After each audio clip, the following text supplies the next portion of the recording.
binabayaran yung witness eh. Para mag-recant. Para mag-recant. Oh, Which is most likely, in my opinion, Simpleng binayaran ni Dilima. Oh. Si Ragos. Oh, kasi 5 taon na yung ano eh. Bakit within the 5 years, bakit ngayon ka lang nag-recant? Sobrang nagyayabang na, sobra siyang bumabanat na sa mga Duterte. Humihirit na ng gusto. At pinagyayabang niya yung mga acquittal and everything. Pero hindi pala niya assured na talagang malinis ang desisyon ng korte. Kaya alam mo, ito yung babae na nagyayabang na, oh. Pero ang Diyos ay nagbabantay sa kanya. Kasi mahirap yung may ginagawa kang masama, tapos minanipulate ng bagong gobyerno na ano ka, nabuhayan ka. Pero ang Diyos pala, hindi pa kumbinsido. Kaya ito yung pangyayari. Ito, pakinggan muna natin itong kayabangan nito. Itong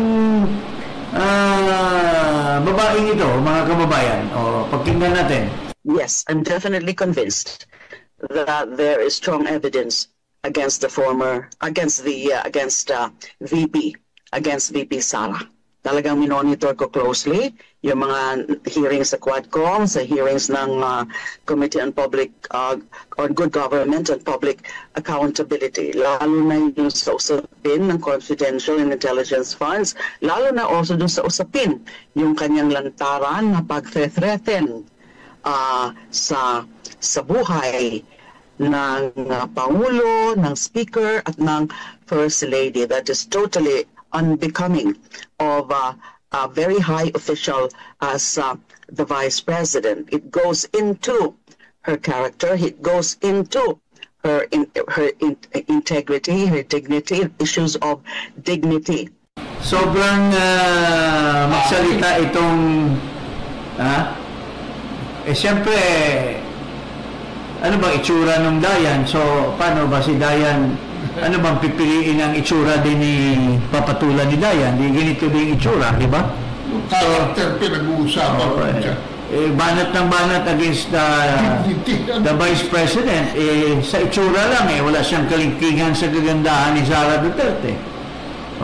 Tapos daldal ng daldal, ginawa lang siyang hindi pa nga na-proclaim questionable pa nga yung pagsali niya dyan sa dahil hindi pa nga final yung mga decision against her cases, criminal cases. Nagsasalita na, nagyayabang na prosecutor daw siya. At pinagsisinungalingan sa publiko yung strength daw ng evidence ng impeachment kay Inday Sara. Wala talagang kwenta itong babae na ito. Pero ang Diyos ay nagbabantay. So, what happens now? Ito, lumabas yung desisyon ng Court of Appeals. Hindi pa pala siya off the hook. She is still a criminal, an indicted criminal. Ito, pakinggan natin tingnan muna natin ang news report. Ito. News 5. Court of Appeals voids De Lima's acquittal in one drug case. Remands to RTC. A Court of Appeals division has voided the acquittal of former Senator Laila De Lima in one drug case. The Court of Appeals 8th Division has granted the Office of the Solicitor General, OSG, their petition for certiorari assailing De Lima's acquittal in the drug case involving former Bureau of Correction Chief Rafael Ragos in a decision dated April 30, but was made public on Thursday, May 15. The appellate court remanded the case to the municipality of to the Muntinlupa City Regional Trial Court, Branch 204, and ordered the judge to write a new decision. De Lima's defense team said this will not send the congresswoman-elect back to jail, observing status quo. Generally, there is a rule protecting defendants from double jeopardy, meaning you cannot convict someone who's already been acquitted. But in some instances, the appellate court voids acquittals for grounds like mistrial, and in this particular case, De Lima's case was remanded based on the judge commission of grave abuse of discretion. Okay. So, yan po, mga kababayan. Ang Diyos ang nagde-decide. Kung mabait ka, hindi ka sobrang mayabang, sobrang mapagmalaki, sasamahan ka ng blessings ng ating Panginoon. Pero kung sobra ka naman mapagmalaki, hindi pa nga tapos yung kaso mo, inapil pala yung kaso. Akala mo, kung mag-aasta, itong si Mrs. Dayan, Mrs. Dayan ba ang husband ito? Hindi pala, yung si ano pala, yung mataba na kapartner ko dati sa restaurant, yung si Bato of Bohol. Yung pala ang husband ito dati. Pero hiwalay sila. Siguro hindi rin nagustuhan ni Bohol ito. Nagkabuhol-buhol. Nagkabuhol-buhol yung buhay nila. Kaya iniwanan din ni John Bohol. At of course, he was in the arms of John Nell. So ito po ang pangyayari. So sinasabi daw ng kanyang abogado ay the remanding of the decision does not entail the lifting of the acquittal. Ay that's ano bang tawag niyan? Pinapangunahan niyo ang korte. Obfuscation yan. Alam mo, ang desisyon, very clear. Remanded Lumabas na yung decision. to the court because there was grave abuse of discretion committed by the court. So, yung acquittal, kasi the acquittal was provided in the dispositive portion, acquitted siya. Binoid ng court yun. It was declared invalid. So, anong sinasabi ngayon ninyo na hindi siya convicted or ano? Magbabago pa yung desisyon ng korte niyan. Bakit? Dahil yung recantation ni Ragos, it does not mean na that's the end all thing.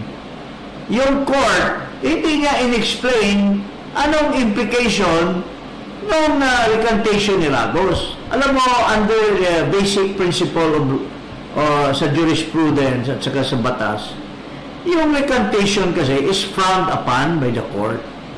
Kasi normally, second thought na yan. Kaya dapat i-emphasize ng korte in its decision na ano ba ang relasyon ng recantation doon sa final decision. Didiscuss ba yung recantation?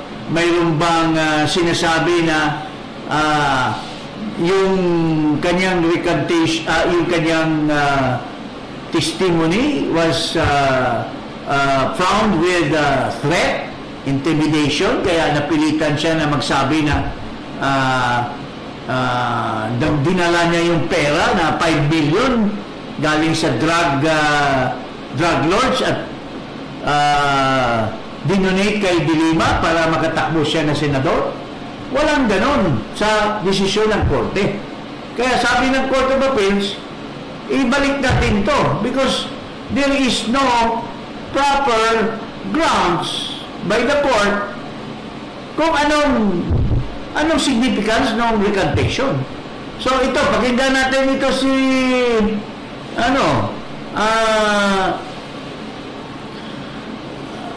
Attorney Panelo. Ito si Attorney Panelo.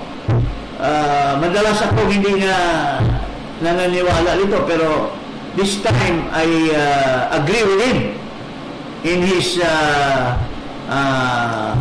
opinion regarding pakinggan natin si Attorney Salvador Panelo. I think a copy of the decision was given to me 3 days earlier.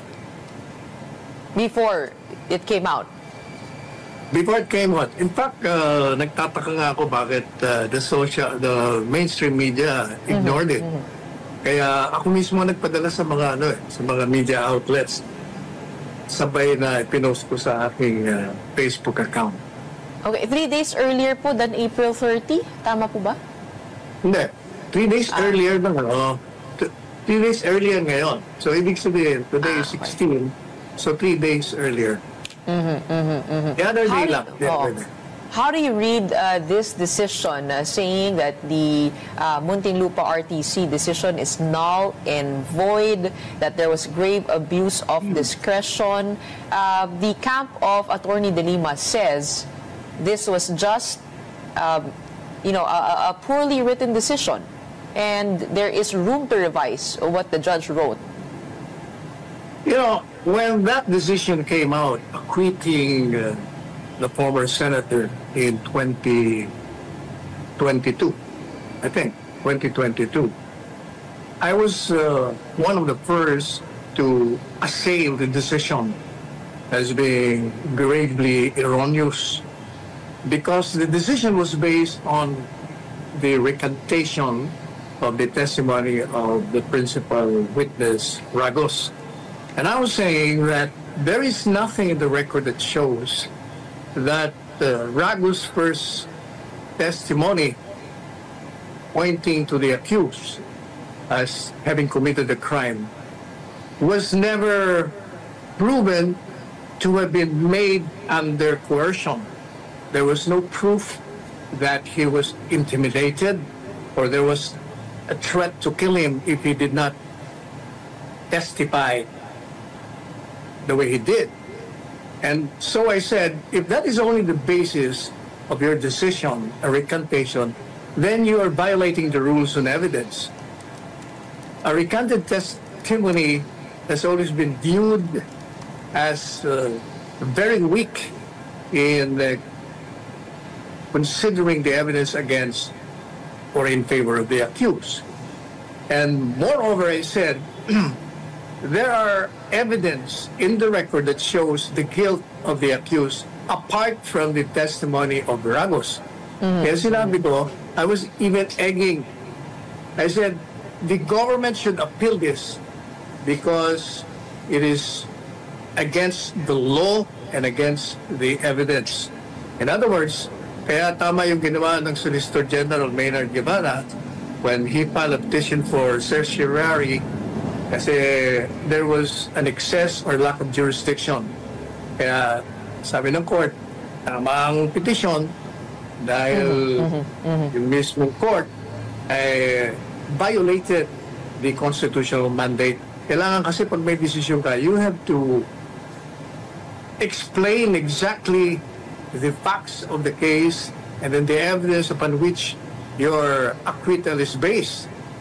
Anyway, wala, hindi niya ginawa yun Basta sinabi niya lang, since the testimony of Ragos was recanted, then there is no more basis for the guilt of the accused. Well, Attorney, is it just a matter of rewriting that decision, or could there be a retrial? We do know that there is principle against double jeopardy in the Constitution that no person shall be twice put in jeopardy of punishment for the same offense. Ano pong ibig sabihin pag sinabing null and void yung decision ng Muntinlupa RTC? Binabawi ba yung acquittal na yon? At pwede bang itry ulit? Given nga po yung principle against double jeopardy. Alam mo, para maging valid ang acquittal, kailangan one of the more important elements is may jurisdiction ang hukuman. But since the court has rendered a decision saying that there was a grave abuse of discretion amounting to lack or excessive jurisdiction, di ibig sabihin, the element para ma-validate mo yung acquittal is missing. And therefore, it's null and void. Kung null and void, then there can be no double jeopardy. Now, as to your question, magkakaroon ba ng trial? Not necessarily. Ang sinasabi ng hukuman, kulang yung ebidensya that will show the guilt. Another thing, kulang din yung explanation mo kung bakit mo ina-absuelto.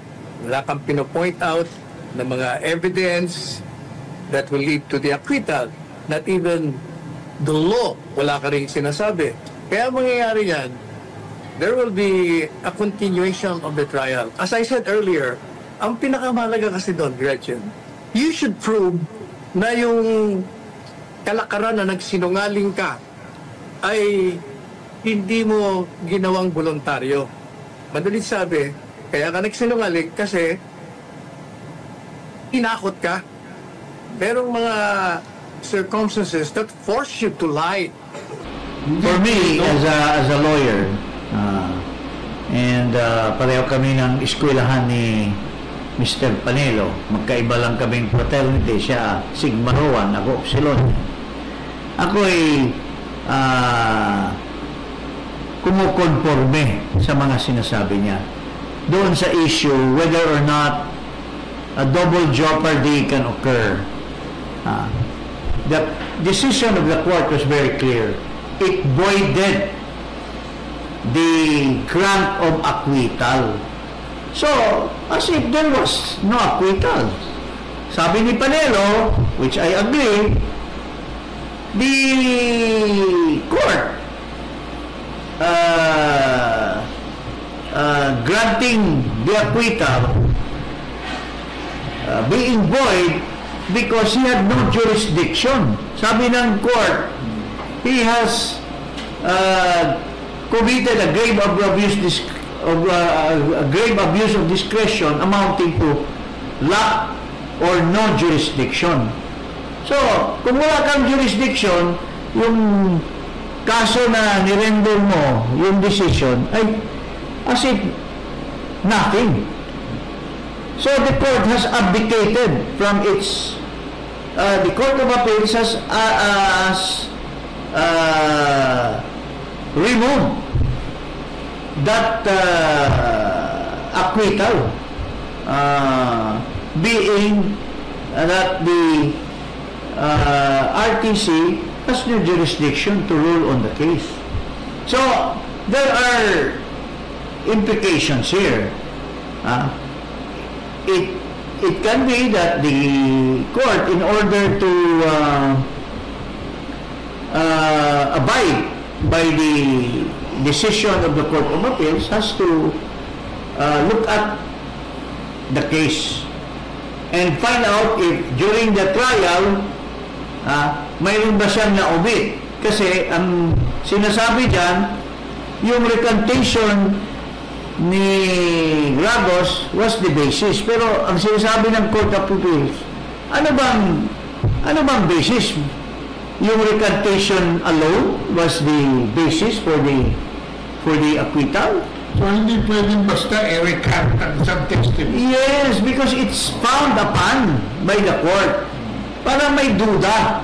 Kasi unless maprubahan, kaya na dapat ilagay ng court na ang korte naniniwala na may basihan yung pag-withdraw niya nung kanyang testimony dahil naprubahan ni Ragos na walang visa ko yung testimony ko kasi pinilit ako.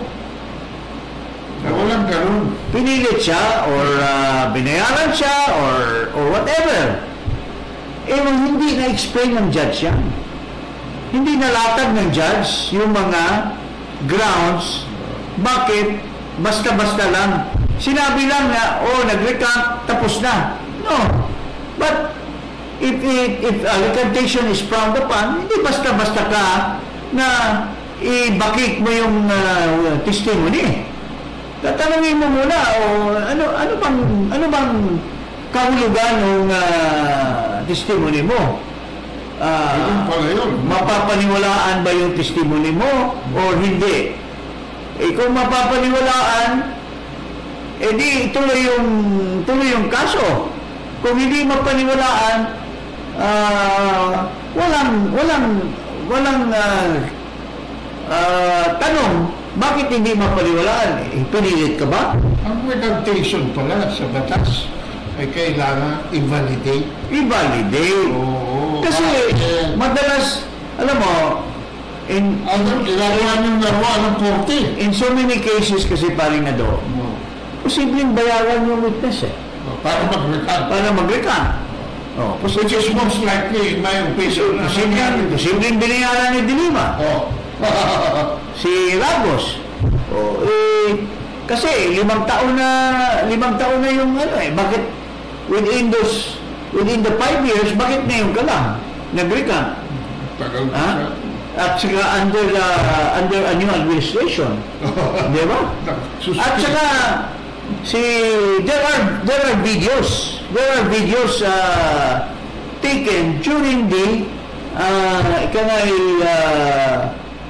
testimony ni Lagos. May video.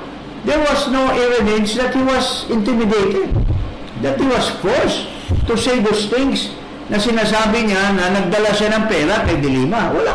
Walang ebidensya na pinipilit siya na sabihin yung facts na yun. So, hindi ka panipaniwala ang recantation. And much more, nag-imbestiga na ang Senado, hindi niya withdraw yung kanyang testimony. He testified in the Senate investigation na totoo talaga yung nagdala siya ng pera kay Dilima. Kinumpirma pa. And the money came from the drug lords. Paano naman natin yan basta-basta na lang pagkawala dahil nahalal si Marcos, dahil kini-question ni Marcos at saka yung DOJ ni Marcos ay against Duterte, tapos Duterte administration yung nagpakulong sa kanya, pwede na lang basta-basta maniobrahin mo na lang, parang ganun. Hindi pwede yan. Kaya itong si Dilima, Miss Dilima, huwag kang magmamalaki. Unang-una, hindi ka pa na-proclaim na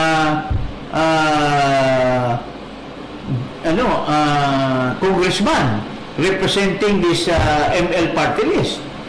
Pangalawa, mauusog yung proclamation mo kasi right now you are still under an indictment. Paano nga yan? Ikaw mag-convict ka kasi mababago ngayon yung desisyon.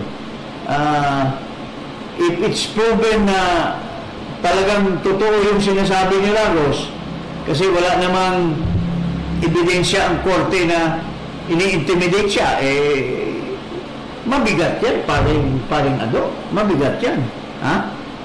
Oo. So, yun po ang mga pangyayari dyan. So, without much ado, yun po ang consequence ng pagka ang Diyos na ang magde-decide. Huwag ka masyadong Huwag ka masyadong kampante. Kampante. Huwag ka masyadong nauna.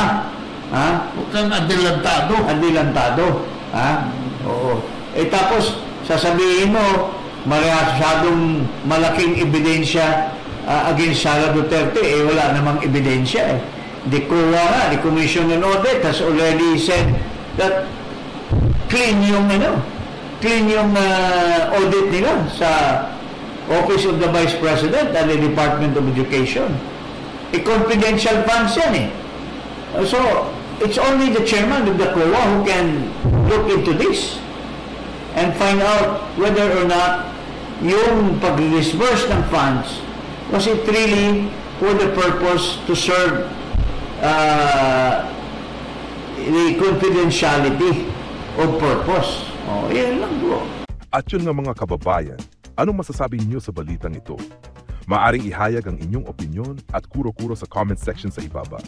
Huwag din kalimutang mag-like, mag-subscribe at mag-share sa bidyong ito. Maraming salamat sa panonood.